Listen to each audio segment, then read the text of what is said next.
Yes, yes. Yes, I'm ready.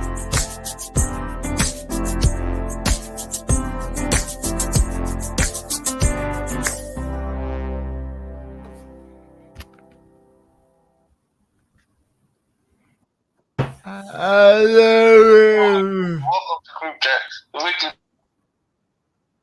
podcast for everything disability. Today I have with me Jonathan Shah, Evie Day, myself Hello. David Day, and the the treasurer of PWDA, Presley.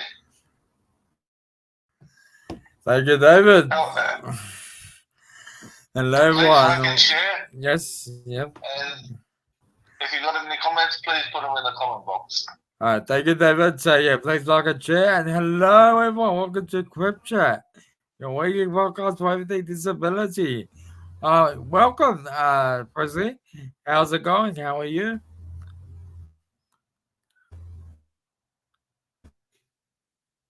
So, how are you going, Presley? How's everything? How are Oh, looks like we've got a bit of you? a It's all good. Anyway, let's get into it. My apologies if there's any IT issues, but yeah, look at the federal budget is I heard it's coming up. So well, has already come out. Yes. Yeah, it's already come out. It's coming On out. I think it's Tuesday. already come out.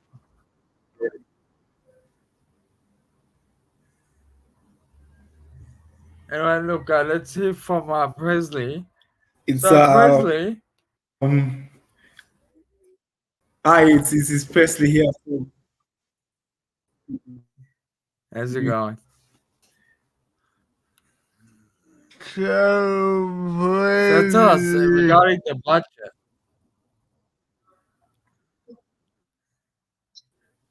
Yeah, well, what can Yeah, you tell us about the budget, Presley? yes, yeah. Oh, we have a bit of an IT issue. But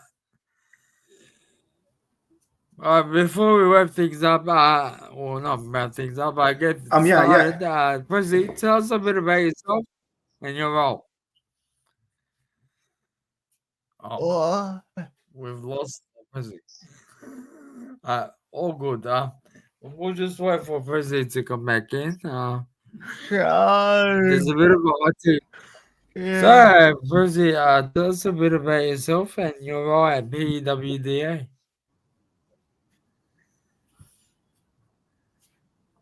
Yep. Thank you. First of all, thank you very much for having me over.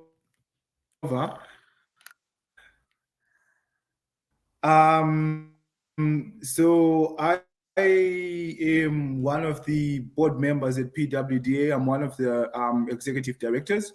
So it's been a bit of a hectic couple of days. Um, waiting for the budget to be handed down, and also just touching base with all our members, just as well as other DROs, and trying to see. Yep. Now, thank you for clarifying. So the budget hasn't come out yet, and we're just hearing what our people at Peas have to say in regards to the budget. Um, so thank you very much once again, Presley, for being on the show. It looks like we lost him again. Hmm. And look, before Presley comes back, uh, David, what are your thoughts on the budget? The current budget and how it's affecting your daily living. Well, the current budget, it's not enough. Everything's more expensive. That's right. That's exactly right, man. Everything's more expensive, but we're not getting extra. Yeah, that pretty much sums it up. The cost of living is gone up. These fees are still as they are. So we're just trying to, I guess, work, 2, 3 jobs to, make us survive. But even in saying that, reporting to Zenlink, that also cuts down our wages. So is it really a fair go for us people with disability? I'll let the audience decide that. Outside the comments. Do you think it's a fair go? Do we think if it's a fair go for disability and for everyone else? Yeah.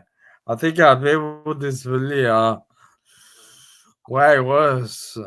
You'd imagine because then they have to cover their, I guess, living expenses, but also be making sure that the what do you call it, reporting requirements are up to date as well. And look, often or not, some people work substantial hours but get paid their minimum wage. That's also, a topic to be discussed. But anyway, we got Presley back with us. Hello, Presley. We just brought him back in. Yep. It's not a good day for the IT world. Welcome back, Presley. Nah. It's not. It's actually on my end. It's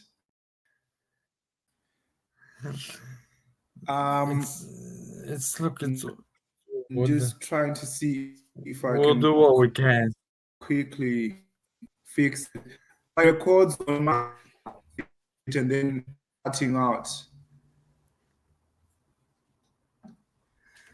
Let me run it on Yeah, you can still hear us. Yeah, Presley. Yeah. Firefox and see if that will make a difference. All right, let's go to the next question, John. Yep. So yeah, thank you very much for Presley for introducing yourself. Just to recap, Presley is the treasurer at PWDA, and talking about budget, the Uh, upcoming budget, and how it will yeah. affect people with disability. And we've lost him once again. It's now it's flowing much smoother. Nah, all good, all good. Welcome back, welcome back. Yeah. Um, Do, so do let's you want to get start onto again? it. Yeah, Beautiful. do you want to start again? Yeah. Look, let's just keep going with this.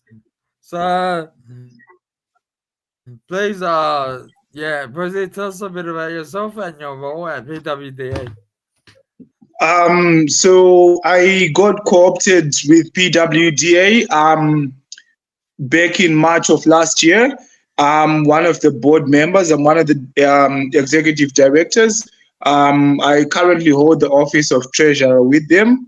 I myself am a C7 quadriplegic.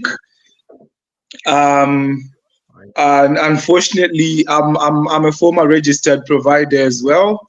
So I left that world to try and make a difference because I figured out we were part of the problem, not part of the solution. So it's been awesome doing the kind of work that we do with PWDA, and with quite a lot of advocacy, quite a lot of change in the sector as well. So it's been pretty good. That sure is, being on the advocacy journey. especially for people with disability. Yeah, no, thank you for sharing that, Presley. So Thank you. I just talk about the importance of ensuring people with disability have a seat at the table in like reform processes. What are your thoughts on that? I mean, we've always, as an organization, PWDA has always been pretty much along the lines with everyone within the sector of nothing about us without us. We always need a seat on the table. At least if we don't have a seat on the table, we do deserve to at least be in the room where major decisions are being made that directly impacts our day-to-day living.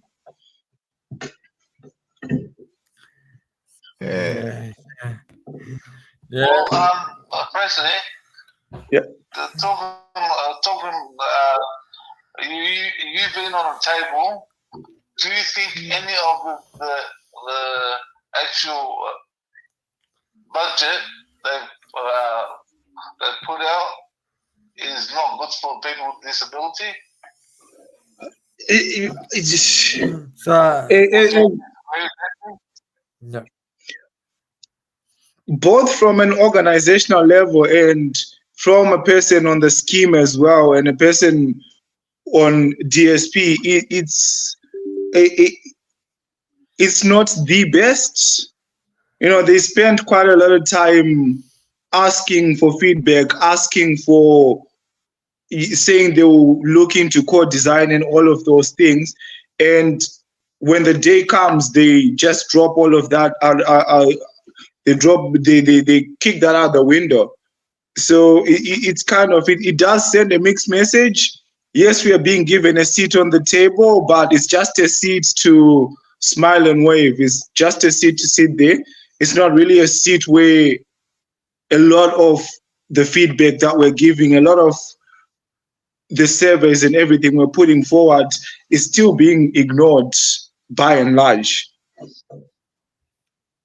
So you're just there to listen. For the most part, we're there for the aesthetics. yeah. Thank you for that. What Thank are, you. what are your thoughts on the people? What are your thoughts on them investing in women getting That will come later. for So is this is like for domestic violence and stuff? domestic violence? Okay. As opposed to like a men getting assistance? As opposed to men and people with disability getting assistance. Oh, okay. 'Cause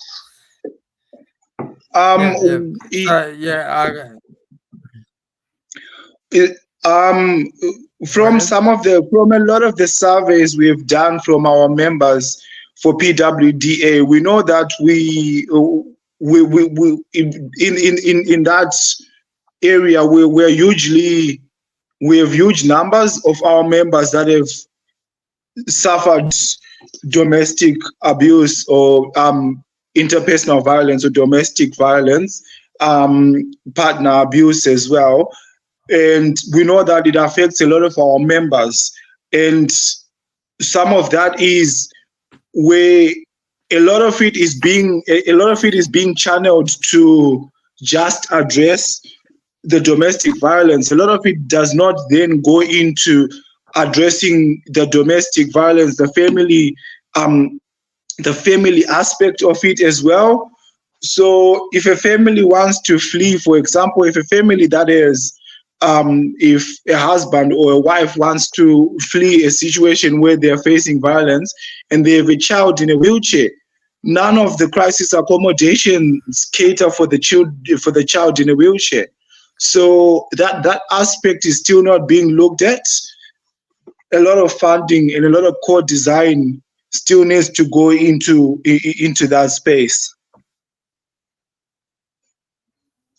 Yeah. yeah, but also shouldn't be just one-sided. Female, No, just male. no, and for the longest of time, it's something that is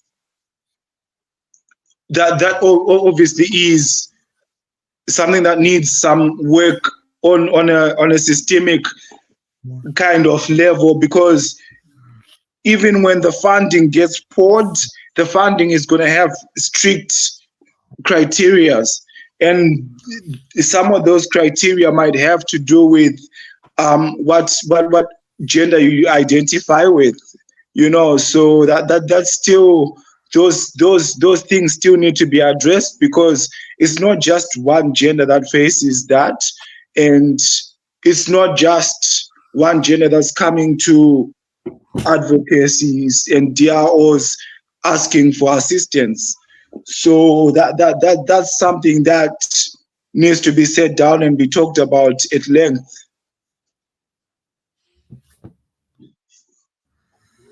Yeah. No, it's good that you asked the question, David, and yeah, thank you for your response, Presley. Um, also, let's focus now on meeting basic needs and housing access.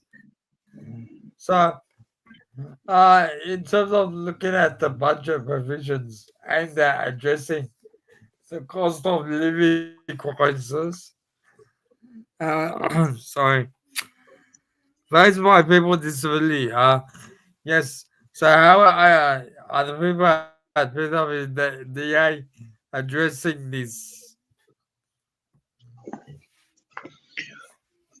Um, we're still looking into it, but again, President Maraiki was on the ABC, and it's in somewhat in a roundabout kind of way. We're being given with the left hand, and it's being taken with the right hand.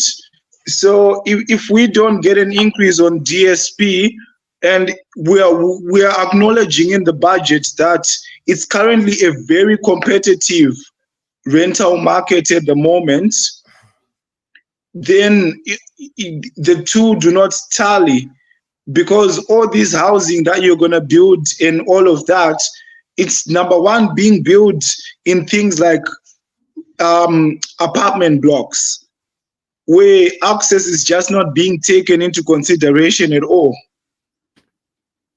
It's being built far away from medical centers. It's being built far away from the infrastructure that people require. So a lot of there's not a lot of it. The house for people with wheelchairs.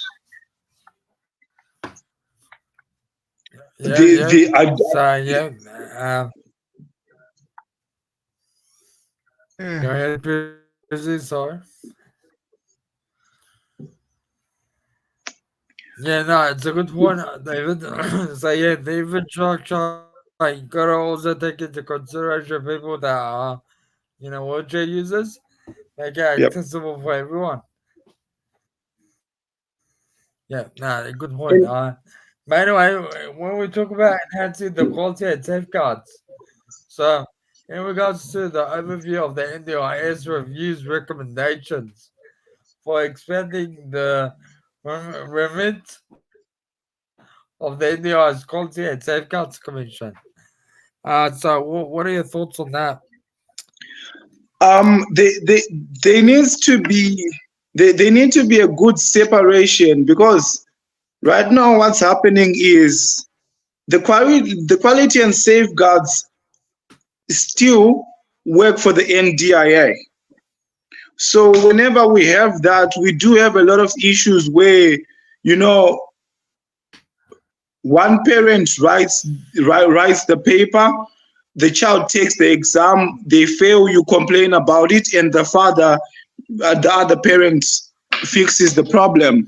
It's all within one organization. There needs to be good separation, and At the moment, the quality and safeguards, the way it's structured, the way it carries itself, is solely for providers.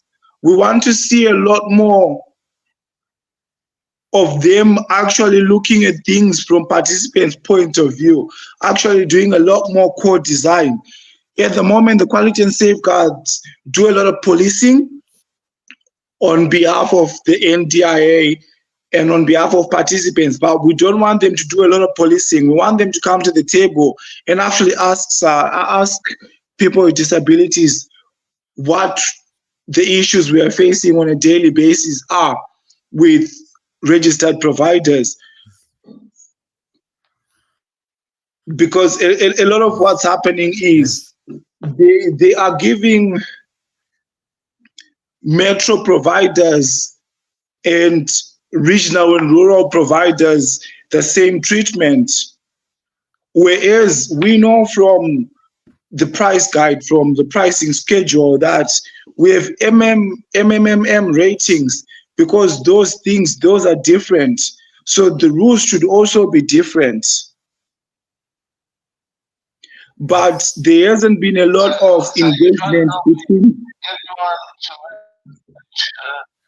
should be treated differently, because everyone's got a different disability, and you can't put all in one category.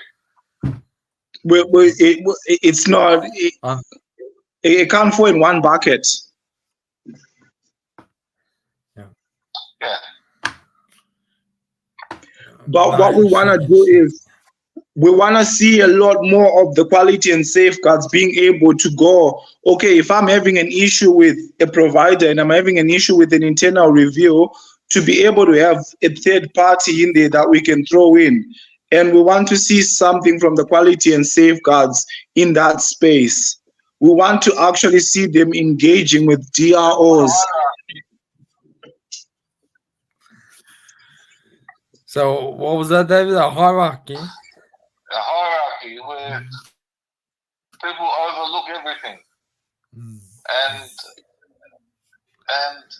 there's checkpoints where this person is, they're not being treated the way they need to be treated.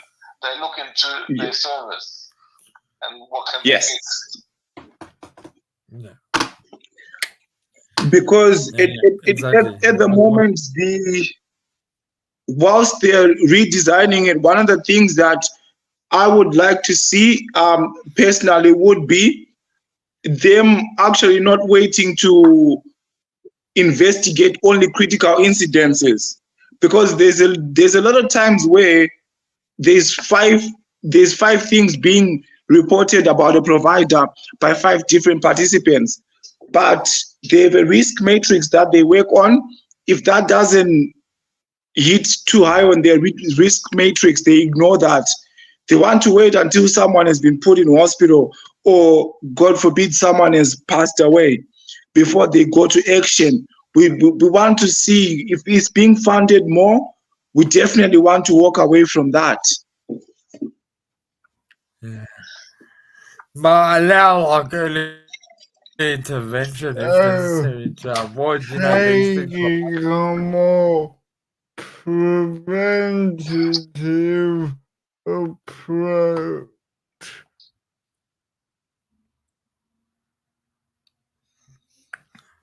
Sorry, can you repeat that?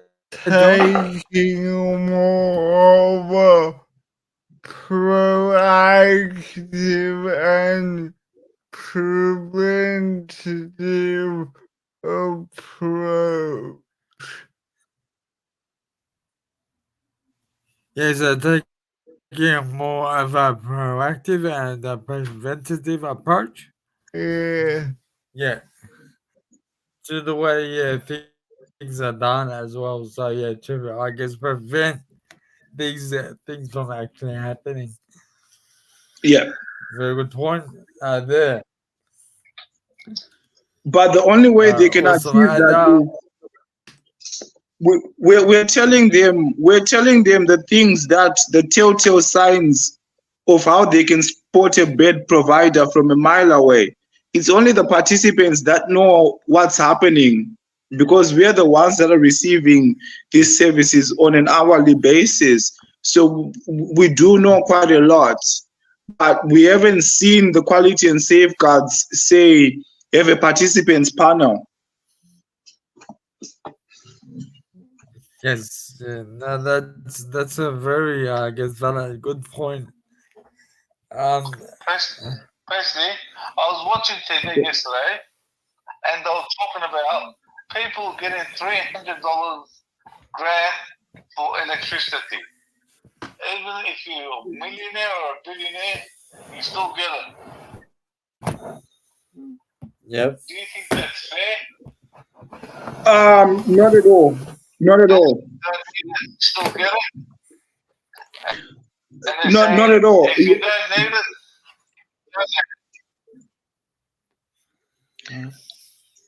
Again, so what happens is these are the issues that create an us and them situation where when it was grants during COVID, we had to fill out paperwork, we had to submit something and show our incomes and all of that.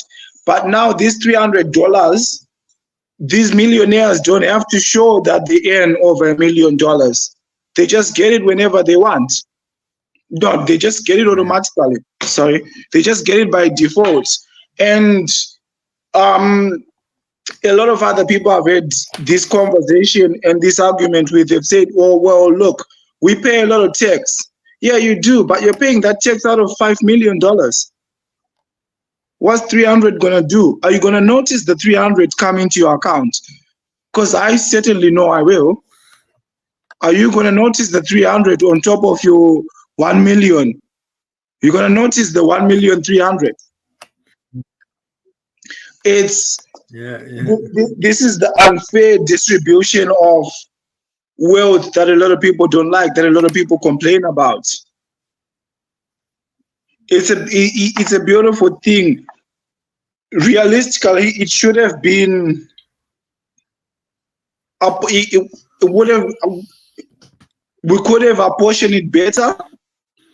We could have started by at least giving it to everyone that we know receive payments, because we have means tested those people. We know how much those people earn. Start from there and then have everyone else apply for the rebates. or do you think it's just a grab just to get more votes? It's a voters thing. It's unfortunately that's what it boils down to. It's a voting thing, because every solution that I can come up with to make sure that someone who's a millionaire isn't being nagged by the SMS from MyGov to say they need to log into their MyGov. I don't even know if millionaires have MyGov or not. But to avoid us nagging millionaires, we could have just kept that $300 and not done that to them.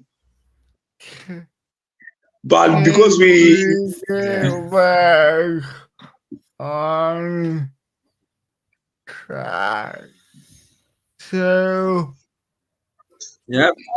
Let's get back on track. So thank you for answering the question, David, and thank you for answering. Give us your insight, Presley. Now, moving on to disability employment services reform. So, tell us about the budget allocations for the reform of disability employment services and supports. Sorry, before we get into that, what does the $14.4 million forecast reduction in growth for NDIS mean for the participants? it spells trouble. It's just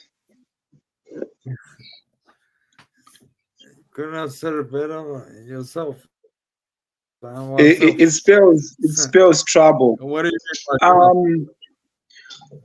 And it's really good that we've gone from the $300 rebate straight into that cap, because before the budget was announced, the one thing that was in the media the whole time was, we've got a budget surplus, we've got a budget surplus. They could not shout it from a higher mountain, only to come in and say, no, we want to keep the NDIS. It's getting out of control. Well, but you've got a budget surplus, don't you? You haven't increased DSP. Yep. You haven't done much to get us housing.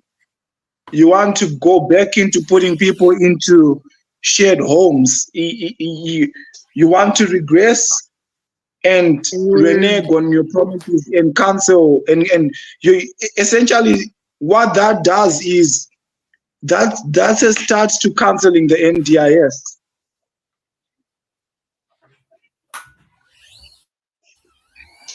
Yep. That's a good point. If we start taking budgets,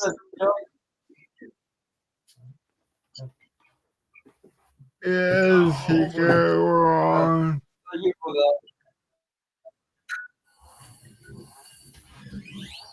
that. Do you have any questions, David? Well, with NDIS, is that gonna be affected by the new budget? I'm pretty sure, yeah, it will affect it some way. We'll just see when the budget actually comes out. It Yeah. came out on Tuesday.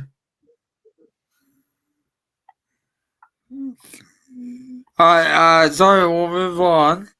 So, explanation of the new specialist disability employment programs. So, replacing the disability employment services program. So, yeah, Luca, what are your thoughts on that? Presley? It's that sector was 50-50. That sector had a few cowboys and obviously a lot of supported employment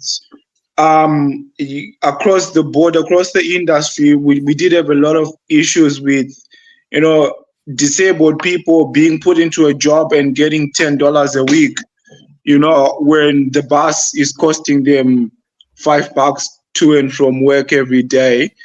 So hopefully with the restructuring, we hope to see the change that people have been crying for. We hope to see the change of actually starting to get people with disabilities meaningful and enjoyable employment, not just going and hiding them somewhere. We want to start seeing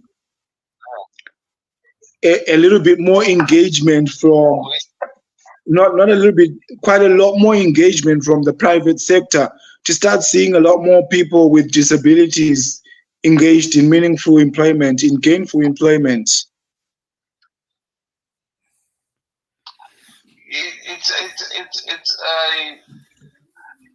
When a person with disability, when a person has employment, they feel useful. They feel better about themselves. And that's what we will do for people with disability. They feel that fulfillment is very important. Yeah. Yeah, it's a good point. Mental health. Yes. So yeah, all Instead links. of going out every day and just eating, you're going out, yeah, but you're not doing much. Yeah. That's the thing, and it's a very good point. It builds meaningful relationship. You engage with your community. You build more supports. You enlarge your circle. It ticks quite a lot of boxes when it's done properly. Yes. Thank you for that. Let's move on. So, explain, in terms of reviewing the budget measures aimed at increasing housing accessibility and affordability. So, discuss on the impact of rising costs of living on both individuals and with disabilities, and the need for. Sorry, it's been cut off. And I guess the need for more affordable housing.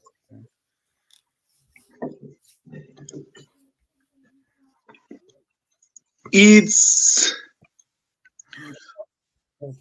again, it's another point of contention with the budget wanting to be kept, because as we have seen so far, the one of the areas that the NDIA really wants to tighten on the budget is accommodation. So your special SDAs and your SEALs, they really want to clamp down on that. And at the end of the day, yes, a lot of providers are crying about it, but at the end of the day, people with disabilities are always going to be the losers out of all of it. Yeah. So now what happens is So for the viewers, the sorry, government go is ahead. just passing the buck. They did, it's good that they did put money towards housing and allocated a certain percentage towards accessible housing. But is it enough? What's going to be the criteria? Where are these houses going to be built? Yeah. The question is, if they do build new houses, wouldn't it be harder for someone with disability to move to somewhere away from their relatives and the people they know? So that is the $1 million question of where are these houses going to be built? Are they going to be near my supports? Are they going to be near my job? Are they going to be near my family? Are they going to be near my favorite river to go fishing? Or will I have to move across the state? I'll either move across the state to get to the housing, or I'm homeless. And surely you don't want that because No. it just provides isolation.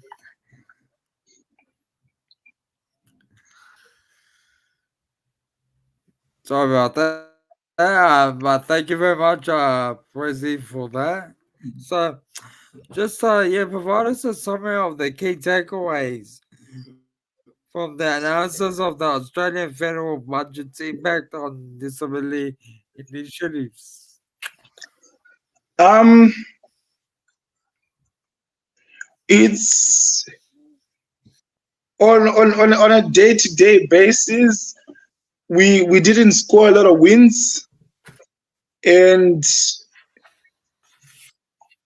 certainly what we were hoping for, what we're going for, is the budget taking into consideration the NDIS review and the Royal Commission, and fusing all of those findings and funding it accordingly.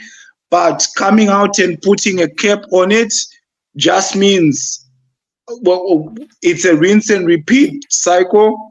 We're going to need another Royal Commission, because once there's a cap on how much the scheme can spend, that's just going to negatively impact people with disabilities, because that's when plans start getting cut with no good reasons. That's when more people start having to go to the AAT. That's when all the difficult things start happening. Yeah. It's got good And it's got good you think it's commitments. It's got housing. Yeah. Now, what you say, David? so you think it needs an overcomer Overhaul. again. So overlook it. Yeah, overall. An overall. I mean, So it can be conservative to the legal disability. Yeah, thank you, David. President, I, thoughts? we received the short end of the stick. You know, people with disabilities didn't come out on top in this budget. Yeah. Yeah, now, But all good. Anyway, we did thank you very much for So, your insight. the organization And people with disabilities did get a bit of a win.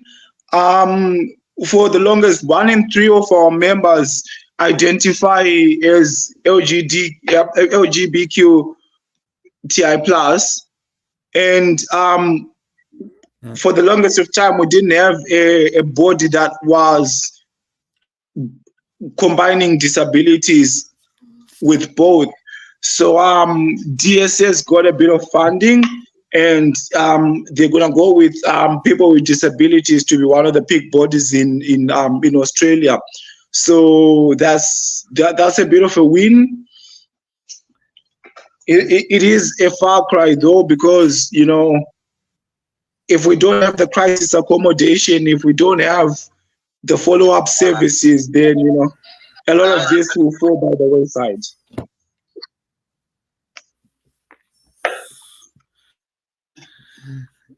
thank you very much for that.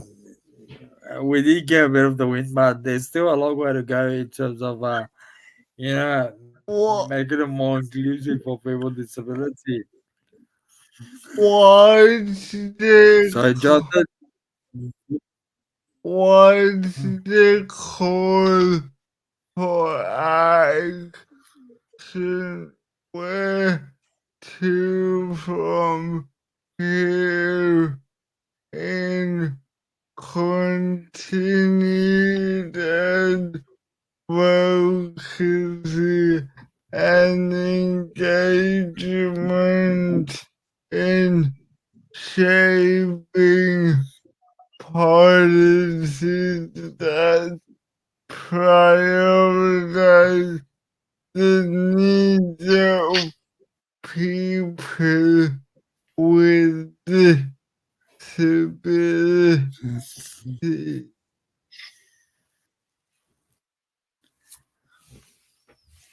That's it. And that's what I was saying. We're going to be pushing quality and safeguards to go. Well, look, we understand your boss is the NDIS, but don't prioritize them. Prioritize participants, because without them, you're not going to you're not going to exist. So keep that participant engagement the highest thing on the list, the top of the list always. cool. Thank you very much for sharing with us, Fazia, And thank you and very give much us a for bit of having me. insight into the budget and how it affects Beautiful. people with disability. Look, we're very sorry for the IT issues, but it happens every now and then. But we always welcome back to give us an update on the budget and how it affects people with disability. Definitely. If you have me, I Thank you look very much forward to for coming giving back. us that. It's been a pleasure. Thank you. Awesome. With less IT issues. For everyone out there, Definitely. you've been watching CripChat, your weekly podcast on disability. Goodbye for now.